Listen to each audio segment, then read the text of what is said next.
మన ప్రభు అయిన యేసుక్రీస్తు నామములో మీకు శుభములు. రండి ఈరోజు మరొకసారి మన దేవుని మాటలు ధ్యానిద్దాం. పరిశుద్ధుడా, నీకు వందనములయ్యా.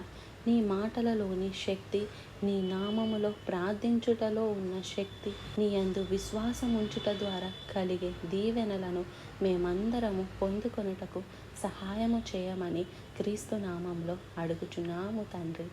ఆమెన్. అవునండి, ఆయన మాటల్లో శక్తి ఉంది. ఆయన ప్రార్థన ద్వారా అద్భుత కార్యాలు మనం చేయగలుగుతాం. మీరు ప్రార్థించుకుంటున్నారా? ప్రార్థిస్తున్నాను అనేవారు చాలామంది ఉన్నారు, కానీ మన ప్రార్థన ఎలా ఉన్నది అనేది చాలా ప్రాముఖ్యమైనది. మధ్యవార ప్రార్థనా కూడికలు ఉంటాయి చాలా మందిరాల్లో, కానీ తక్కువ మంది హాజరవుతారు. అందుకని కొంతమంది పాస్టర్ గారులు అయితే మధ్యవార ప్రార్థన కూటాన్ని పూర్తిగా మానేస్తారు. కానీ పరిసయ్యుడు వారానికి 2 సార్లు ఉపవాసం ఉండి ప్రార్థిస్తాడట.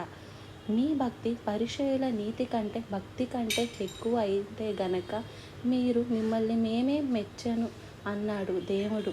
ఆచార భక్తే 2 సార్లు అయితే మరి ఆత్మతో సత్యముతో ఆరాధించేవారు సంఘముగా కూడి విశ్వాసులతో చేరి మన కొరికే కాక మరనేకుల కొరకు విజ్ఞాపన చేయటం ఎంతో అవసరం కదండి. కాబట్టి కనీసం వారానికి 2 సార్లు సంఘముగా చేరటం, అది 1000 మందా, 100 మందా, 10 మందా అన్నది ముఖ్యం కాదు. ద మినిమం నెంబర్ ఎంతమంది తెలుసండి? 2. చూడండి, మత్తయి సువార్త 18వ అధ్యాయం 19 చదివేస్తున్నాను చూడండి. మరియు మీలో 2 తాము వేడుకొను దేనిని గూర్చి అయినను భూమి మీద ఏకీభవించిన ఎడల ఎంతమంది? 2. ఏవండి, చర్చ్లో 2 ఉంటే ప్రార్థన చేయలేమా? 3 ఉంటే ప్రార్థన చేయలేమా? 10 మంది ఉంటే ప్రార్థన చేయలేమా? మీ మందిరాలలో ప్రార్థన మీటింగులు లేకపోతే మీ దైవజనుల్ని అడిగి మేము వస్తామయ్యా, మేము కలిసి ప్రార్థిస్తామని ప్రార్థించి చూడండి, ఎన్ని అద్భుతాలు జరుగుతాయో. నీకు ఒంటరి ప్రార్థన అవసరం. నువ్వు ప్రార్థన చేయనప్పుడు గదిలోకి వెళ్ళి తలుపు వేసుకొని ప్రార్థన చేయమన్నారు. ఖచ్చితంగా ఒంటరిగా నీవు దేవునితో ప్రార్థించుకోవటం, అప్పుడు కూడా నువ్వు నీ దేవుడు 2 అయ్యారు. నువ్వు చేసే ప్రార్థన దేవుడు అంగీకరిస్తాడు. మరి మీలో కుటుంబంగా ఉన్నారు కదా. తల్లిదండ్రుల దగ్గర ఉన్నప్పుడు తల్లిదండ్రులతో కలిసింది మన కుటుంబం.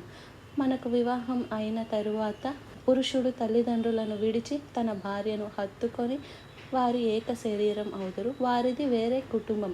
సో వివాహం అయిన తర్వాత 2 కలిసి, వరుడు ఒంటరిగా ఉండటం మంచిది కాదని సాతాను 2 ఉంటే ఒకడు పడితే ఇంకొకడు లేపడానికి ఉంటుంది. అందుకే దేవుడు 2 తమ శిష్యులని పంపించాడు. సువార్త సేవకి 2 ఏకీభవిస్తే అద్భుతాలు జరుగుతాయండి. మీరు వివాహం అయిన తరువాత భార్య భర్తలుగా మీరిద్దరూ కలిసి షికార్లకు వెళ్తున్నారో, కలిసి తింటున్నారో, కలిసి బైకులు పోతున్నారో, కలిసి మార్కెట్కి వెళ్తున్నారో, కలిసి ఉద్యోగాలు చేస్తున్నారో, ఏమేమి చేస్తున్నారో సంగతి అలా ఉంచండి. 2 కలిసి మీరు ప్రార్థిస్తే ఎన్ని అద్భుతాలు జరుగుతాయో తెలుసా? భూమి మీద నీలో 2 తాము వేడుకున్న దేని గురించి అయినను భూమి మీద ఏకీభవించిన ఎడల అది పరలోకమందున్న నా తండ్రి వలన వారికి దొరుకునని మీతో చెప్పుచున్నాను.